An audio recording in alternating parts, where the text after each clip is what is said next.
Hello, everybody, and welcome back to the Front Porch. I'm Ethan, your host today, and every day from now on. Actually, that was some news to me.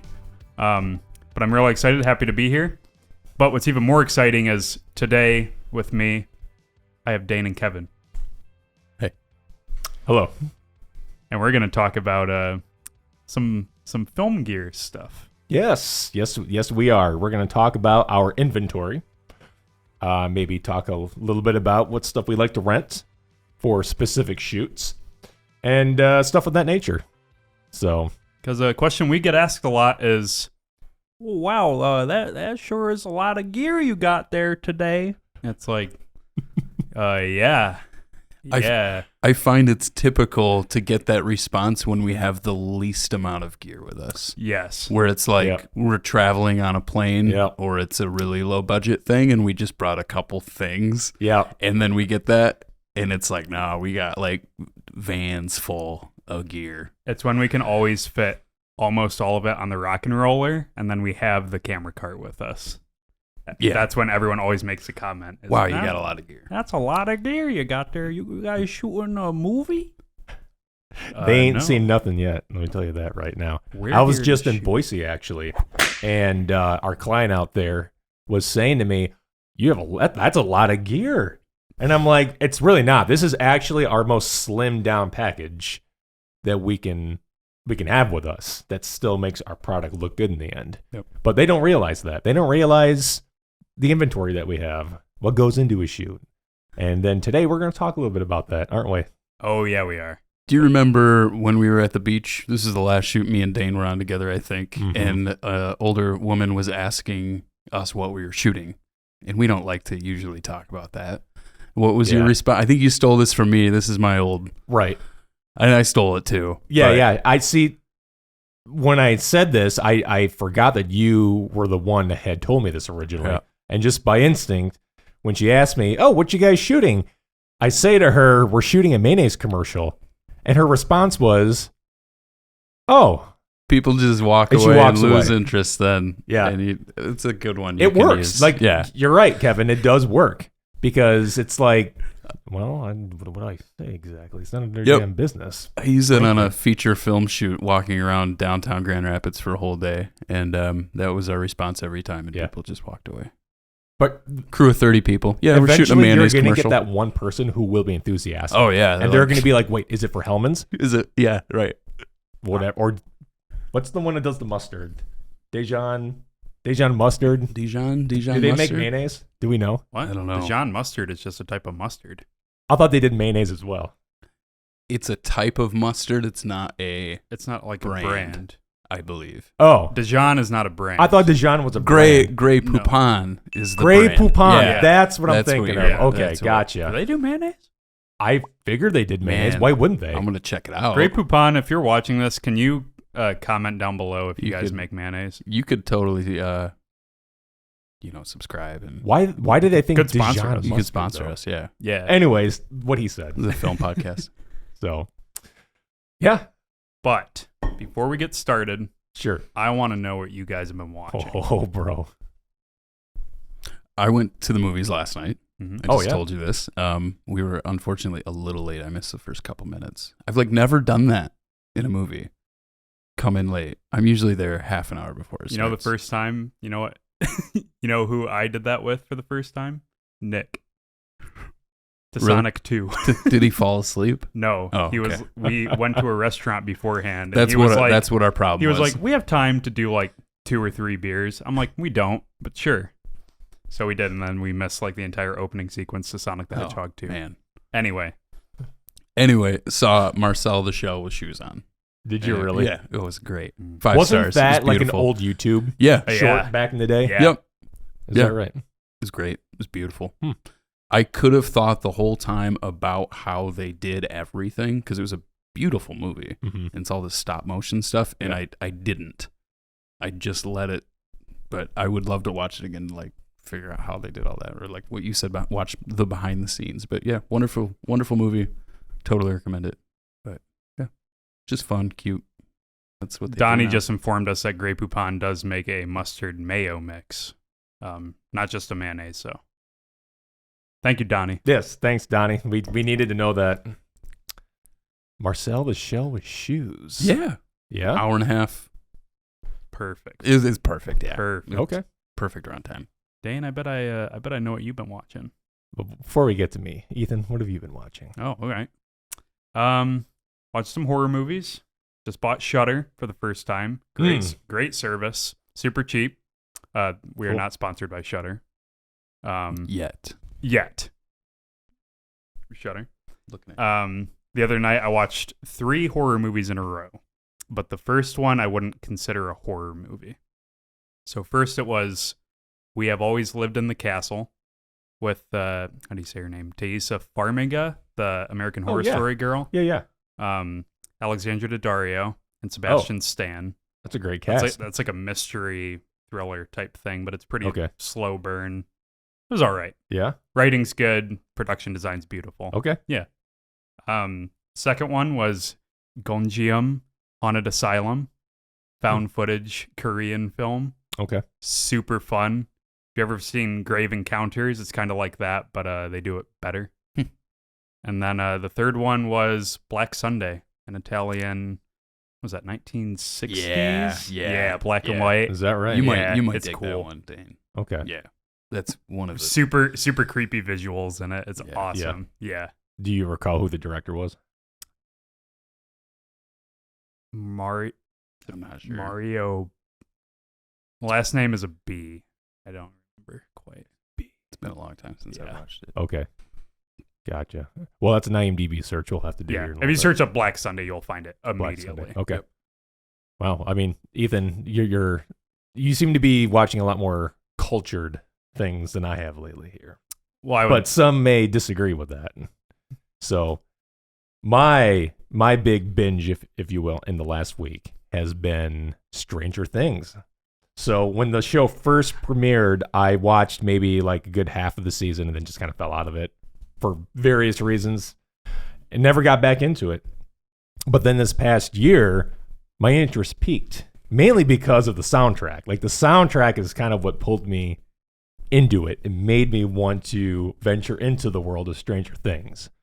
You know, you've got Kate Bush on the top 10 most listened to Spotify songs right now. And obviously you've got Metallica because of Master of Puppets, which is featured in one of the episodes. That's in the top 10 Spotify plays right now. It's like we're living in 1985 all over again here, it seems. It comes back. Yeah, right. And that's really what piqued my interest. And I'm like, okay, if that's how the show culminates with these pieces of music, I should probably start over again and then just kind of work my way up to see how it climaxes. Yep. And I really enjoyed the show. You know, some people may say seasons 1 and 4 are their favorite seasons. I thought each season progressively got better.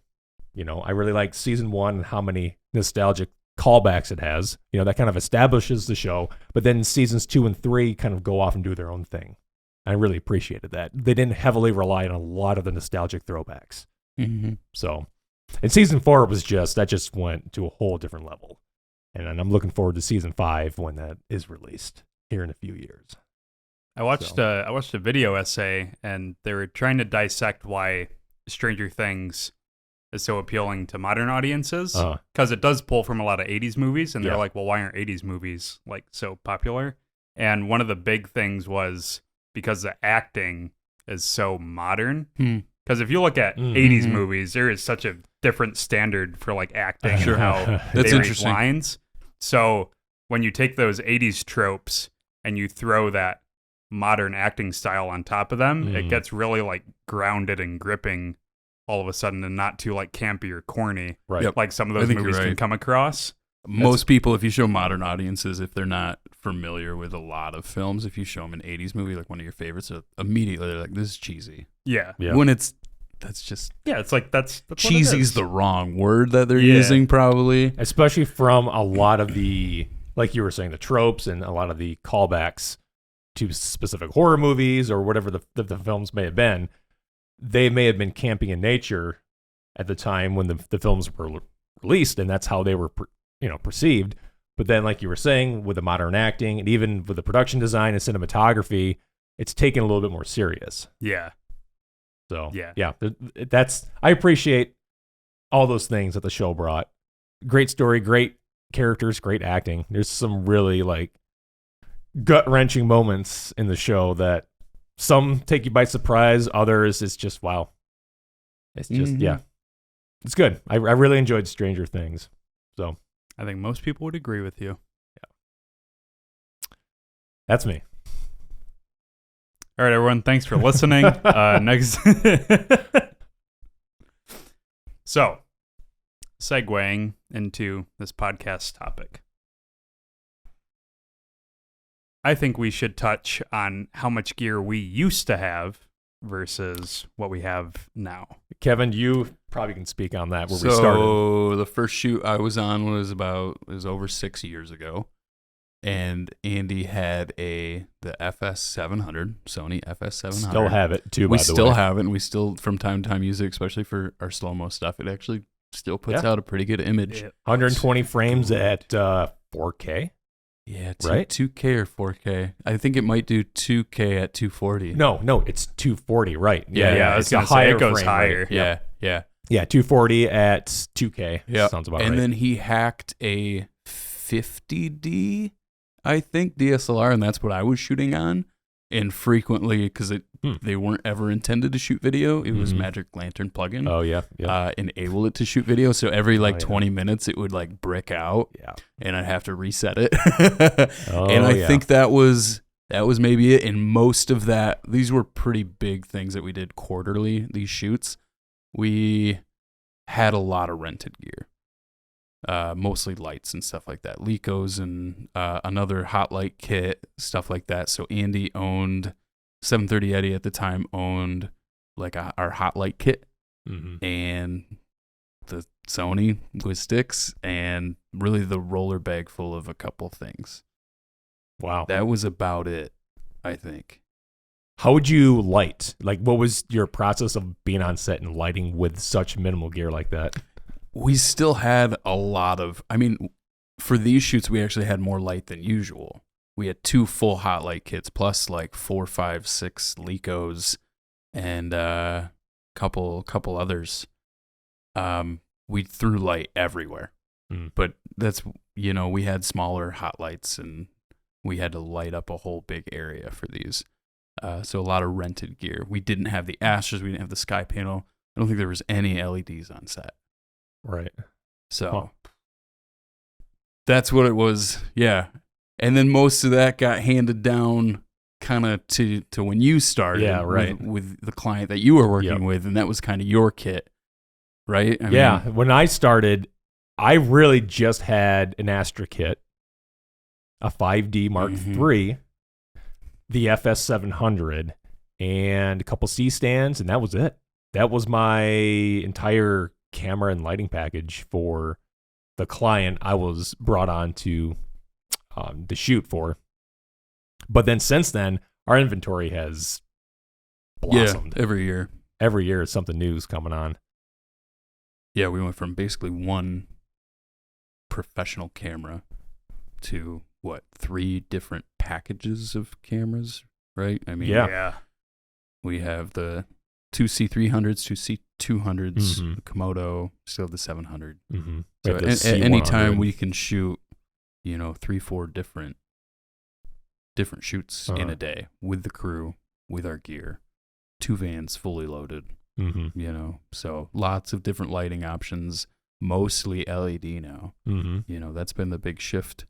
I know when me and you started, that wasn't really a thing on most sets. No, once in a while you come across someone with an Astra kit, and then I remember like the first time, probably 2015, I worked with a sky panel and was like, wow, this is gonna be huge. Yeah, the mid 2010s, that's when a huge shift started to happen. You went from hot lights, like big hot lights, right, to LEDs, minimal, smaller equipment. And since then, it's just boomed. That just seems to be the industry right now. Just smaller. You don't have to worry about electricity. Everything's battery powered now. Yeah, the last time I've really, plugged in a light and had to think about how much power I'm putting in, it's been so long. Yeah, and that was a common thing. That was a common thing. You had to be under, 2 2K. Yeah, because I remember being on some shoots for a vacuum cleaner client of ours, and we're at these houses shooting these commercials, and you have to check the breakers to see. Yeah, blew a lot of breakers. I don't know the last time I had to find a breaker box in a house or anything. Exactly. But yeah, they don't really seem to have that problem anymore. That's kind of gone away. It's prehistoric now. I haven't burned my hands for a while. I occasionally will bust out a hot light. Sure. Just because there's a quality about there a hot is. light. I still once in a while miss it. And I'll burn my hand. I don't care. Yeah. Years of calluses and wear and tear in these hands. So I don't really feel anything. So. Oh.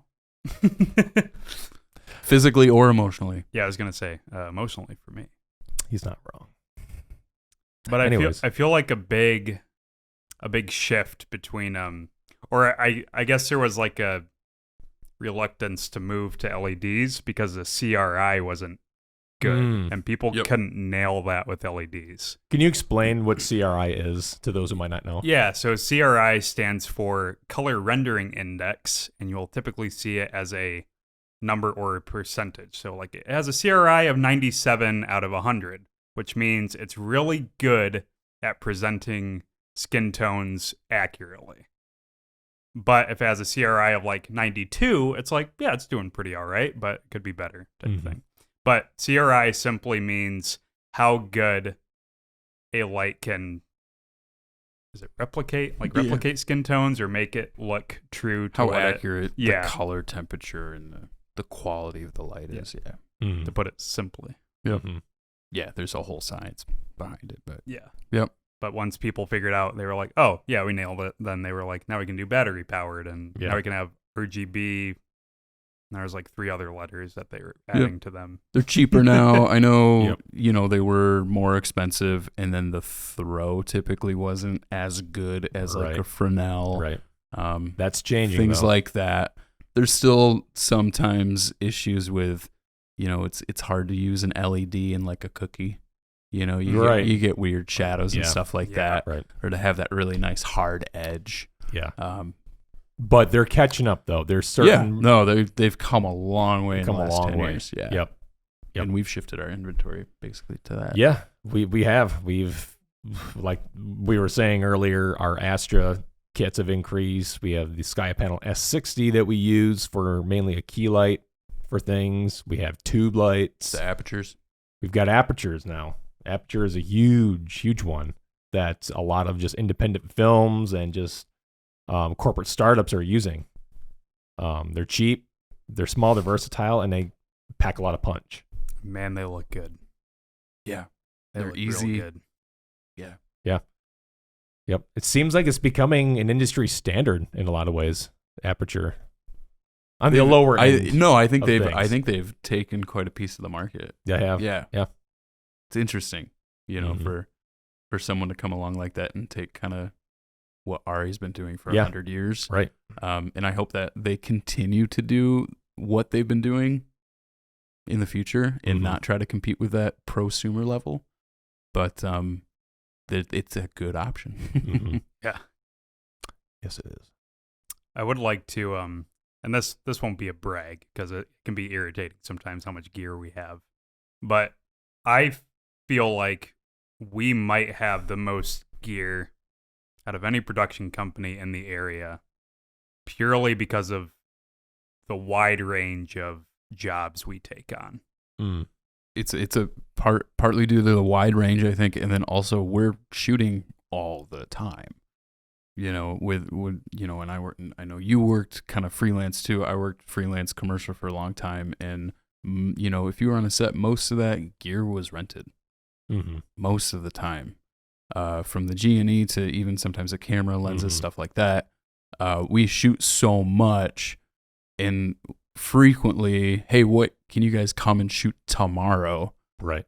There's not always an option to rent that, or if we need 3 different crews out on the same day, we have enough gear inventory to make that happen, and crew.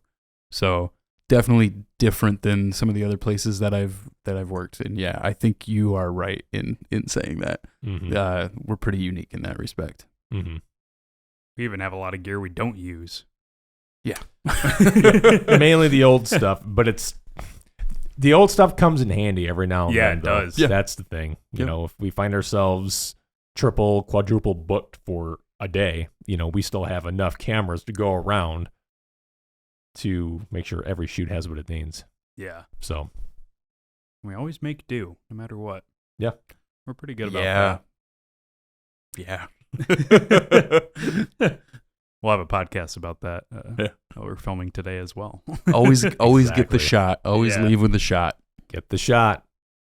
I can only imagine like the gear that we're going to have in the future here. Oh yeah, I know. Because we have wish lists of what we want Oh man. and what we need, obviously.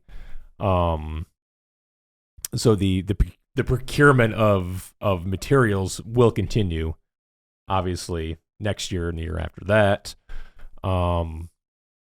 Mainly because our client base is increasing. Yep. And the scope of the projects are increasing, so that, you know, the gear has to match that. And the tech changes so quickly now. The tech too. changes. I mean, 10 years ago, digital cameras aren't what they are now. Mm-hmm. You know, when I went to school, like autofocus wasn't a thing for video That's cameras. revolutionary. You know, and that's kind of standard now almost, whether right. you use it or not. Different situations, but I mean, that's just one example. Bit depth and color depth and resolution and frame rates and all of that. It's come a long way. Different codecs, and it's crazy. Yeah. I remember when I was in film school,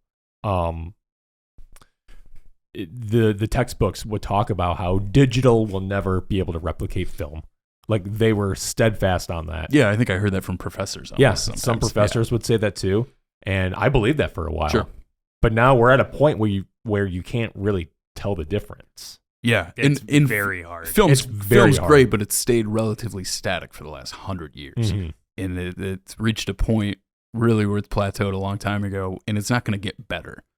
Digital technology will always get better. Right, exactly. So, yeah, film plateaus. The good thing about film is it's a tangible, it can sit on a shelf. Yep. You know, whereas when you're shooting digital, you could lose those files just with a corrupt hard drive, whatever the situation might be. Yeah. I don't know where I was going with that one, so. Hey, it was still interesting to talk about, though. Gear. Remember when the Orbiter got announced? And I was all like, so stoked we were like, about that. This is exactly what we all want. Yep. I don't know if we should trash the Orbiter, And but then, I haven't played around with it yet. I messed around with it once. It seems like, and I heard this from our friends at Lowing, but it seems like they tried to accommodate everyone's requests with one light. And in doing so, it got really big, it got really heavy. Mm-hmm. It got, they wanted the ballast built in. So it's bigger, it's heavier. They wanted, full RGB range. Yeah. So then the output's not quite as good. And so there was so many different trade-offs with that light that it didn't quite, it pleased everyone, but it was so diluted that it didn't really do everything. There was a lot of hype going into it. And then, like all things, COVID released its initial launch date. Yep.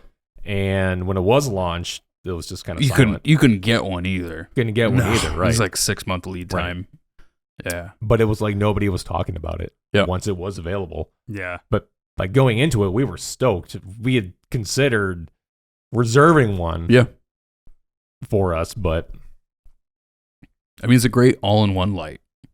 It seems. I haven't used it again, but you can, with all these different attachments you can throw on it, you throw different, it's LED, it's a full range. It's a source for. Yeah. You put soft boxes on it, you put China balls on it, you Yep. can make it a Fresnel, all that stuff. Yep.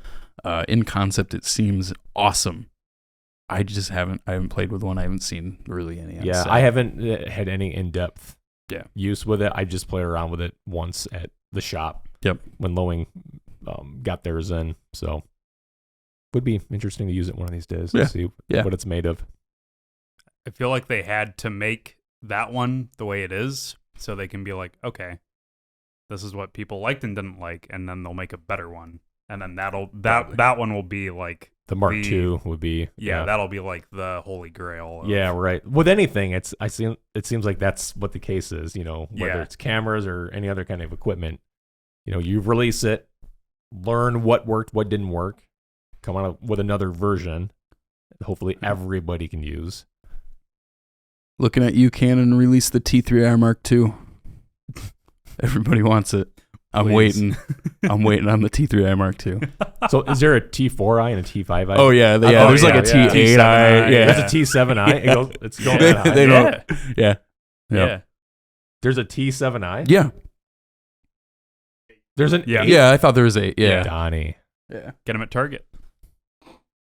I think Probably. you can get most Rebels at a Yeah. pretty major consumer stores. That's the soccer mom camera, as they call it. Yeah.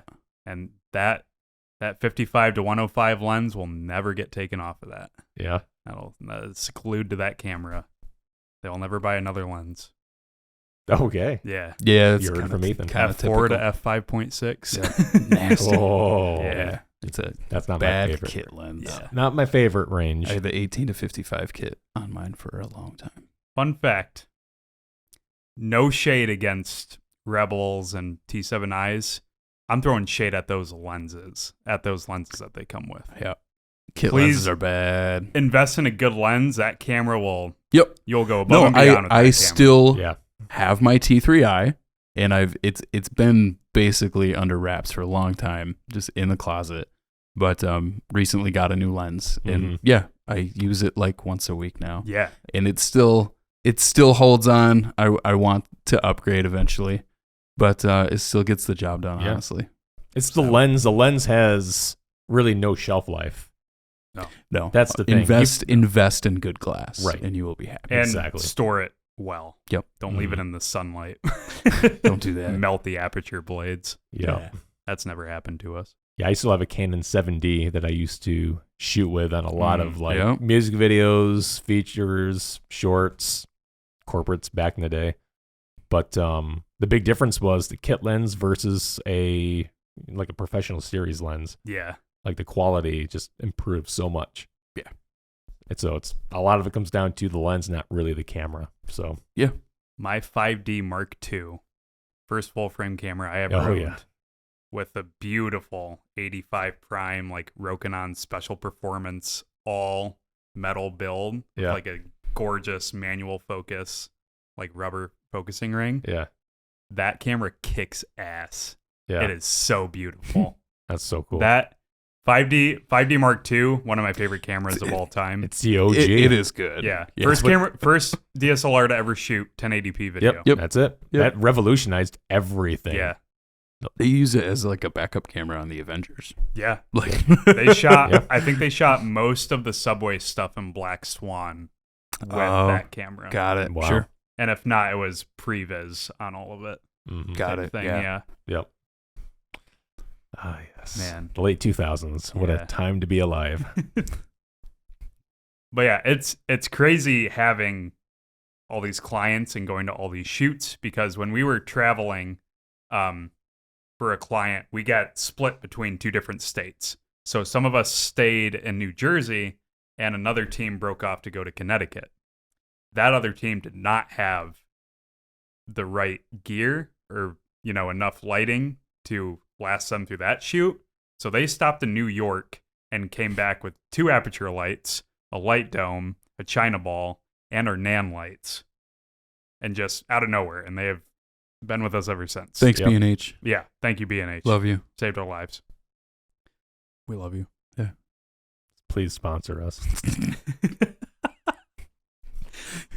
We should have a we're going to get a sponsor one day. We should have a little ticker in the bottom seeing how many people we're asking to sponsor us for each episode. We're at Grey Poupon, B&H. You got to help us. I think there was another. I feel pretty good about Grey Poupon. We're holding That's probably I'll the best hold out one. for Grey Poupon. If not Kirkland, then Grey Poupon for sure. That's right. What's your favorite piece of gear in our kit? Ooh, that is a good question. Favorite piece of gear, you say? You know what, Kevin? I'm so glad you asked this. We were just talking about lenses. My favorite piece of gear is a lens that we own. The 24 to 105 is my favorite. This guy loves this. This guy loves love the pieces of gear that the rest of us hate. To be fair, you can do a lot of damage with that lens. I love that lens. Yeah. I've loved it for years. You've got so much. Your focal range, 24 to 105, is the perfect focal range.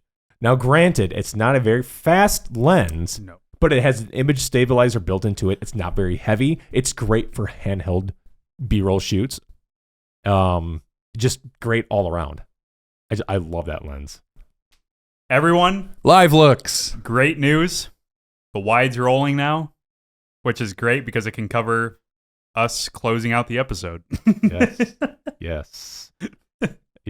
And the question you had asked was, favorite piece of gear. Yeah. This C300 Mark II right now is not my favorite piece of gear. It's never been my favorite camera of ours. I don't mind it. It's good for color space. Yeah. reasons. Yep. But other than that, it's kind of antique. Yep. Gets the job done. It's just the truth. But I've got qualms. Favorite piece of gear. Yeah. What's yours, Ethan? I'm kind of liking the Nan lights, to be honest. Ethan likes those Nan lights. All right. I've taken some good photos with those. Have you? And I don't mean to toot my own horn, but Toot. they look pretty good. Okay. Yeah. All right. Very humble. Yeah. I can respect that. Full RGB. As an accent, or you use them as like a key? Yeah. How do you? I'm just curious, and I'm I sure can see a key. I can see a fill. I'll throw these up on the screen. Brag away. Sue's been, every time I see Sue with a client or something, she's been showing your portraits that you did of her and her family, and she's thrilled. Family is lovely. Yeah, no, they look great. She's been showing everyone, so get ready for lots more of that. Cool. Yeah. I hope so. Yeah. You need photos done. I do photos. Yeah, they're Fun great. fact. He's pretty good. I'm not going to self-promote on this, but he's a pretty good photographer. Check it out. Check him out sometime. Ooh, okay. So that was nice. Yeah. I like the blue. Yeah, and the so red that was literally just one red one on the side. Nice. Had the gold contrasting with the blue. Uh-huh. Yeah, that was really nice. That was right one there. of them on a really dim blue, like 7%, and then I just matched the blue to the sky. Yeah, that looks nice. And then that was just hard red. Very cool. Yeah, just fun. You can do a lot of artistic stuff with them. them. Yeah. And if you know how to expose, yep. looks good. Sometimes those colors get blown out though, so it's hard. Sure, the saturation just gets really intense. Yeah. Yeah. I'll throw those up so you guys know what we're talking about. Yeah. Yeah, cool. Looks good. Yeah. I like these. These have been pretty useful to me. Gotcha. They come a long way since we had the miniature versions of these. And before the firmware updates, we had flicker issues with them, but the Nan lights have come a long way, and it seems like they're working for what we need. Yeah, if you didn't own them before those firmware updates, you couldn't use those mini tubes while they were plugged in because it would flicker. And it would, it was probably one of the stupidest features I'd ever seen implemented into a light. It seems like it's been corrected, though. They fixed it, and we were all super happy about it. And thank you, Nan Light. You make great products. Please sponsor us. Yeah. We're using them. We love them. I love them. They're my favorite. So, Kevin, what do you think?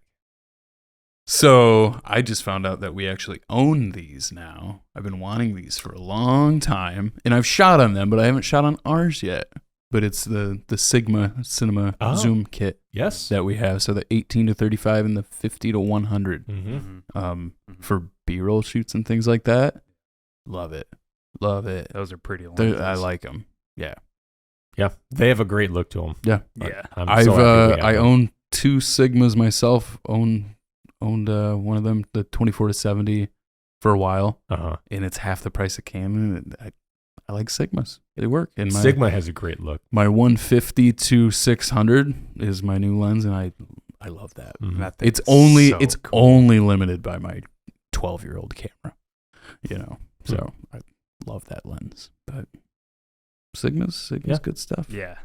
I like it. I just rented 2 Sigmas for my Sony for the shoot on Friday. What'd you get?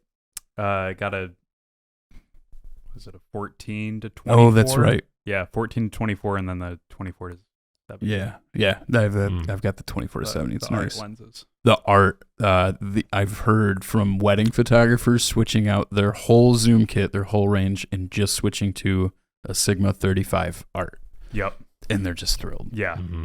Yeah, a buddy of mine who's a shooter in Chicago, he, for the longest time, I think had a 50 art lens. He loved that thing. He might still have it, but he just talked about it all the time, raved about it. And I never even hear what makes it so good. It's just everyone seems to be in love with the look that it gives them. That's what it seems like. They can't even say what it is. It's just one of those intangible kind of aspects of it just looks good. Yeah. So. Well, Dane, Kevin, thank you so much for joining me today. Well, thank you. Yeah. Especially in this new space. I know, yeah. Yeah. Got the foam up. Looks nice. Probably use the nanolytes more. Maybe even sounds better. It absolutely What do you think? Do you think it sounds better? Let us know. Oh, and with there's the rain. Now it's starting to rain. Perfect timing. Oh, that's hard.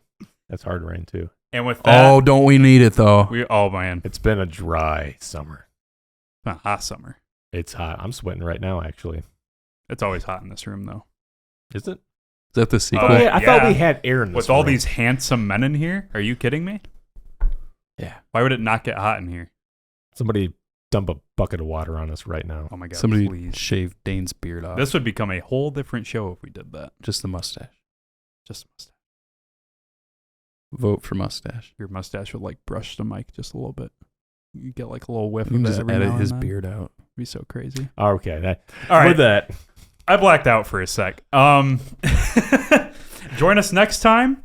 Don't know what the next one will be, but you can be sure it'll be something interesting. I promise you that. We're filming a lot of these today, so we got a whole. This is our podcast. We got a whole slew of topics coming up. So you just wait for Halloween.